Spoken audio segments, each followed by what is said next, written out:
प्रशांत किशोर एक जोड़ करके बताएं कि कौन क्या है प्रशांत किशोर? इतना ही सीट आएगा? कौन है प्रशांत किशोर? नहीं जानते हैं? हम नहीं जानते प्रशांत किशोर को। प्रशांत किशोर क्या आप नहीं जानते हम हैं? तो नहीं जानते हैं। एक राष्ट्रीय जनता दल की धारा और एक भाजपा की धारा, भारतीय जनता पार्टी और राजद आमने सामने की लड़ाई इस बार 2025 में होने वाली है। और भारतीय जनता पार्टी के साथ देने वाले जो लोग भी हैं उनके बी टीम बनकर के काम करेंगे। नीतीश कुमार जी के मानस पुत्र पर ही सवाल उठा रहा हूँ कि हे नीतीश कुमार के मानस पुत्र, तुम्हारे मानस पिता की जो ये स्थिति है, कहीं इसके जिम्मेवार तुम ही तो नहीं हो? ये बिहार की जनता जी सवाल तो है। नीतीश कुमार जी के व्यवहार में अचानक जो आया हुआ बदलाव है, एक बड़ा सवाल खड़ा कर रहा है। 2025 में क्या होने वाला है? युवा को राजनीति में आना चाहिए या नहीं? क्या बात करते हैं? युवा ही देश का रीढ़ है, युवा ही देश का भविष्य है। और युवा अगर राजनीति में नहीं आएगा तो कौन आएगा? अपने फायदे के लिए अपनी छोटी सी नन्ही सी बिटिया को भेज करके केंद्र में मंत्री बनाने का मंसूबा पाले हुए हैं। हाँ, और केंद्र में हम 10 लाख लोगों को नौकरी देंगे तो नीतीश कुमार जी कहते थे कहाँ से पैसा लाएगा? तो यही बतिया कह रहे हैं अभी प्रशांत किशोर जी, और हिसाब दिखा रहे हैं। प्रशांत किशोर जी, आपका दिमाग खराब है, इसलिए आपका हिसाब भी ठीक नहीं है। मैं ओम प्रकाश कुमार, आप देख रहे हैं बीडी बिहार झारखंड, और हम अभी टेकारी विधानसभा में उपस्थित हैं। हमारे साथ सुभाष यादव जी हैं, लगातार हमारे चैनल पर देखते रहते होंगे भी। सबसे पहले चैनल में स्वागत है सर। आपका बहुत बहुत धन्यवाद। कैसे हैं आज सर, से बताइए। अरे भाई, आपने अभी कहा कि लगातार हमारे चैनल पर देखते रहते होंगे, तो स्वाभाविक तौर पर कि जहां से आप रिपोर्टिंग करते हैं, ग्राउंड रिपोर्ट लोगों के सामने प्रस्तुत करते हैं, तो वो हमारा कार्य क्षेत्र है। तो स्वाभाविक तौर पर हर मोर्चे पर, हर मोड़ पर मुलाकात होगी और आप मिलते हैं और समसामयिक मुद्दों पर बात करते हैं। इसके लिए आपका बहुत बहुत धन्यवाद। पटना में, और उसमें युवा चौपाल का नाम कार्यक्रम है मिलर स्कूल के मैदान में, जिसकी चर्चा आप अभी कर रहे हैं। ये युवाओं का कार्यक्रम है, बिहार के युवाओं का कार्यक्रम है। और वो पटना के मिलर स्कूल मैदान में वर्तमान की जो शासन व्यवस्था है, जिसकी बागडोर आदरणीय श्री नीतीश कुमार जी के हाथों में है, और ये भी महज कहने को, नीतीश कुमार के हाथों में सिर्फ कहने को है, बाकी वास्तविक रूप से सत्ता का संचालन जो है ना, पर्दे के पीछे से जो है कोई और कर रहे हैं। तो बिहार का जो युवा है वो चौपाल लगा रहा है मिलर स्कूल के मैदान में, और मिलर स्कूल के मैदान में राष्ट्रीय जनता दल के बैनर तले है। क्योंकि अभी देखिए आप बिहार की स्थिति, यहाँ कितनी महंगाई है, कितनी बेरोजगारी है, भ्रष्टाचार का स्थिति जो है चरम पर पहुंचा हुआ है। कोई भी ऐसा काम, हमारे पास तो कई ऐसे मामले भी आते हैं कि जो स्वाभाविक तौर पर हर पार्टी का अपना एक वोट बैंक है। जो व्यक्ति एनडीए का वोटर सपोर्टर है, आज वो भी पीड़ित है, प्रताड़ित है इस सिस्टम का, जो सिस्टम भ्रष्टाचार के आकंठ में डूबा हुआ है। तो ये पूरी तरह से बिहार की वर्तमान शासन व्यवस्था में आमूलचूल परिवर्तन करने के लिए और इस सरकार को बदलने के लिए बिहार का युवा कमर कस के तैयार है। और कल मिलर स्कूल के मैदान पटना से जो है ना, हमारे नेता आदरणीय श्री तेजस्वी प्रसाद यादव जी के नेतृत्व में हुंकार भरने का काम कर रहा है। सर, आपसे एक प्रश्न रहेगा, मतलब हमसे बहुत दिन से सोचते थे कि आपसे करेंगे, क्योंकि आप राजनीति में भी मतलब बढ़िया लोगों को मतलब बताते भी हैं, अपने लोगों को भी। युवा को राजनीति में आना चाहिए या नहीं? क्या बात करते हैं? युवा ही देश का रीढ़ है, युवा ही देश का भविष्य है। और युवा अगर राजनीति में नहीं आएगा तो कौन आएगा? सबको पता है कि भारत की जो व्यवस्था का संचालन है, भारत में लोकतांत्रिक व्यवस्था है, और जब लोकतंत्र है तो राजनीति है, राजनीति है तो युवाओं को तो राजनीति करना ही चाहिए। मैं तो कहता हूँ, शैक्षणिक संस्थानों में भी जाता हूँ तो वहां भी जाके कहता हूँ, जो प्रबुद्ध युवा हैं, जिनके अंदर देश के लिए, समाज के लिए कुछ करने का जज्बा है, तो मैं उनसे कहता हूं कि बेशक एक अच्छा विद्यार्थी जो है वो पढ़ लिख करके, हालांकि हर क्षेत्र में जाना चाहिए, युवाओं को आजमाना चाहिए, लेकिन राजनीति सर्वोपरि है।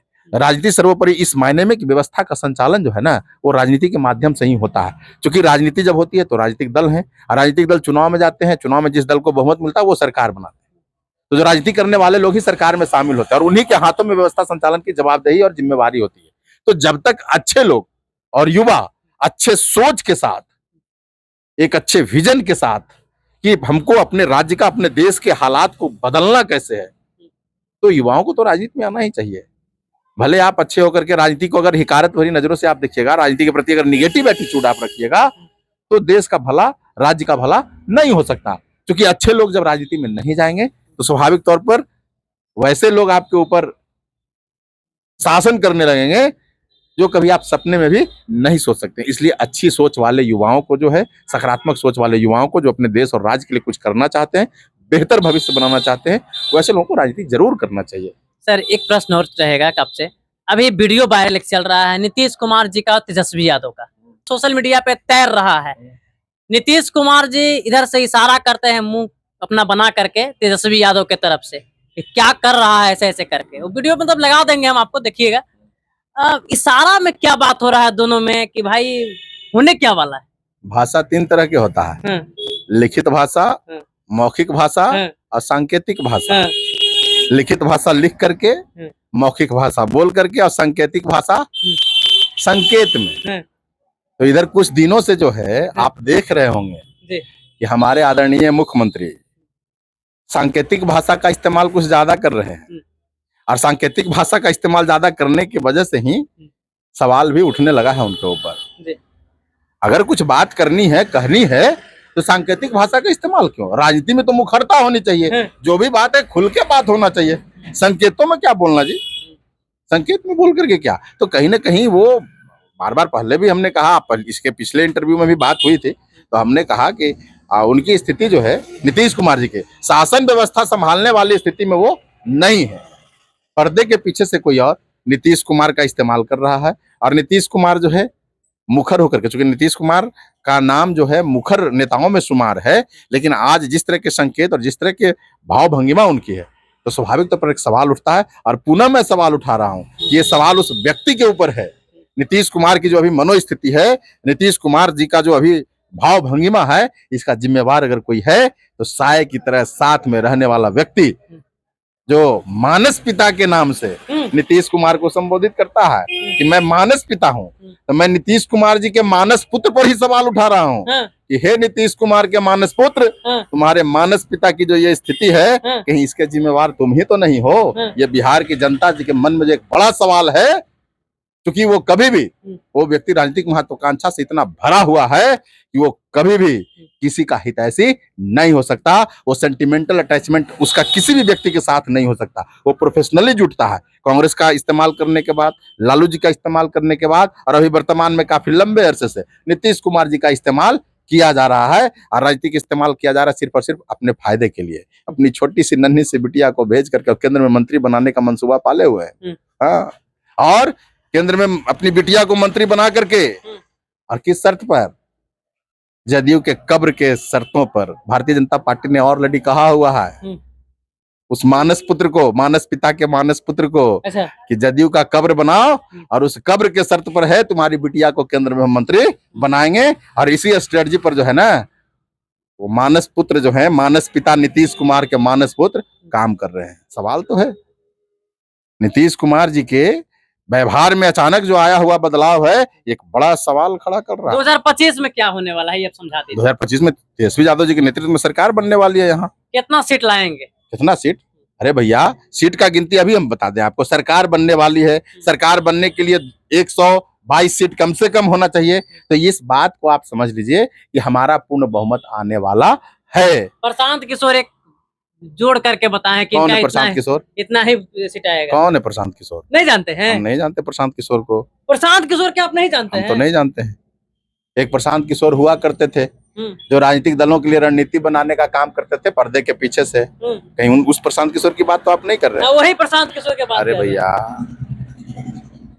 बता तो रहे हैं कि जो व्यक्ति फिल्म देखे हैं आप? फिल्म तो देखे हैं सर। फिल्म देखे हैं ना? डेविड धवन डायरेक्टर है, नाम सुने हैं? नाम सुने हैं? अनिल शर्मा डायरेक्टर फिल्म का नाम सुने हैं? नाम सुने हैं। कभी पर्दे पर देखे हैं क्या? पर्दे पर तो पीछे से काम करते हैं। हाँ, तो पीछे से काम करने वाला आदमी पीछे से ही काम करता है, पर्दे पर काम करने लायक वो नहीं हो सकता है। तो जो व्यक्ति सोच रहा है कि हम पर्दे पर काम कर लेंगे, वो जो सपना है ना, धरा का धरा रह जाएगा। एक और योजना पर, आरजेडी की योजना पर मतलब लगाए हैं आरोप कि 2500 रुपया जो है दे रहे हैं, तो मतलब बहुत घाटा में जाएगा हमारा बिहार। क्या हिसाब दे रहे हैं वो? क्या हिसाब दे रहे हैं? वही तो वीडियो देखे। अरे भैया, हिसाब दे रहे हैं वो कि बिहार की आबादी जो है तो आधी आबादी कर दे रहे हैं कि कहाँ से देंगे तेजस्वी। वही वाला सवाल उठा रहे हैं, नौकरी वाला। जो चुनाव में हमारे नेता 2020 में तेजस्वी यादव जी कहा करते थे कि हम 10 लाख लोगों को नौकरी देंगे, तो नीतीश कुमार जी कहते थे कहाँ से पैसा लाएगा। तो यही बतिया कह रहे हैं अभी प्रशांत किशोर जी, और हिसाब दिखा रहे हैं। प्रशांत किशोर जी, आपका दिमाग खराब है, इसलिए आपका हिसाब भी ठीक नहीं है। आप आधी आबादी जोड़ दिए सीधे कि आधी आबादी। अरे भैया, आधी आबादी, पहले बिहार का लिंगानुपात देख लीजिए कि बिहार का लिंगानुपात कितना है, प्रति 1000 पुरुषों पर महिलाओं की संख्या कितनी है। पहले महिलाओं का तादाद निकाल लीजिए, और उस तादाद जब निकाल लीजिए तो उसमें से जो महिलाएं जिनको, और पहले से सरकार द्वारा जो चलाई जा रही योजना है जिसके बारे में हमारे नेता कह रहे हैं कि सामाजिक सुरक्षा योजना के तहत जो कई तरह का पेंशन जिसका राशि महज 400 रुपए है, चाहे वो निःशक्तता पेंशन हो, चाहे विधवा पेंशन हो या वृद्धा पेंशन हो, उसको बढ़ाने की बात भी कर रहे हैं 1500 रुपए। तो उसमें जो इनरोल्ड हैं, जो अधिसूचित हैं महिलाएं, सामाजिक सुरक्षा विभाग के तहत जो योजनाएं, जो पेंशन दिया जा रहा है, तो कोई लेगा एक ही योजना का लाभ ना। तो वैसी महिलाएं जो स्वावलंबी बनना चाहती हैं, ठीक है, उस सबको जोड़ दे रहे हैं। पहले हिसाब किताब ठीक से करना सीख ले। कहते हैं कि स्ट्रेटजी मेकर हैं भैया, सारा खाका हमारे नेता के पास तैयार है। हम लोग छोटे छोटे कार्यकर्ता को पता है, समझ गए ना, कि कैसे पैसा मिलेगा महिलाओं को, माँ बहनों को, उनको आर्थिक रूप से सशक्त बनाने के लिए। लेकिन उनका सिर्फ और सिर्फ सवाल उठाना काम है, और सिर्फ देखिए, वो आए हैं बी टीम बन करके भारतीय जनता पार्टी के, वो sponsored by Bharatiya Janata party. उनका काम यही है कि किसी भी प्रकार से, किसी भी तरह का प्रपंच रच करके कुछ वोट जो है इधर से उधर कर करके और भाजपा को लाभ पहुंचाने का काम करो, और उसी पर वो काम कर रहे हैं। और इससे देखिए बिहार की जनता वाकिफ हो चुकी है, और उनके इन तरह के बातों में बिहार की जनता आने वाली नहीं है, क्योंकि बिहार लोकतंत्र की जननी है। बिहार ने पूरे विश्व को लोकतंत्र दिया है, और बिहार के लोग राजनीतिक रूप से काफी सजग हैं। और प्रशांत किशोर जिस सोच के साथ, जिस रणनीति के साथ भारतीय जनता पार्टी के सपना को साकार करने की नियत से बिहार की धरती पर आए ना, तो इनका सपना साकार नहीं हो। मतलब पीके बी टीम है। अरे पीके मतलब पीके, हाँ, पीके मतलब पीके, हिंदी वाला पीके, अंग्रेजी वाला पीके ना, फिल्म वाला क्या कह रहे हैं? हाँ पीके, अच्छा, पीके किनारे, और क्या। मतलब उनका कोई प्रभाव पड़ने वाला नहीं है, कोई प्रभाव नहीं। 243 सीट पर लड़ेंगे चुनाव। पी फॉर प्रभाव, के फॉर खारिज, प्रभाव खारिज, हाँ पीके प्रभाव खारिज। मतलब नहीं ला पाएंगे 243। अरे भैया, कौन किसके दम पर लड़ेंगे? क्या किया उन्होंने बिहार के लिए, क्या कहेंगे? कौन सा आंदोलन से उपजे हुए नेता हैं? बिहार की जनता के लिए कितना संघर्ष किए हैं, कितने आंदोलन किए हैं।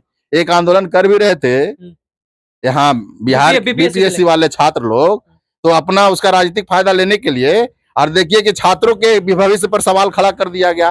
तो बिहार के युवाओं को पता है, कल देख लीजिएगा, युवा जब जुटेगा मिलर स्कूल मैदान में ना, तो पीके को अपने आप समझ में आएगा। जितने लोग आंदोलनरत छात्र थे बीपीएससी वाले, समझ गए ना, तो सिर्फ और सिर्फ पीके के राजनीतिक स्वार्थ की वजह से उस आंदोलन को मटिया मेट कर दिया गया।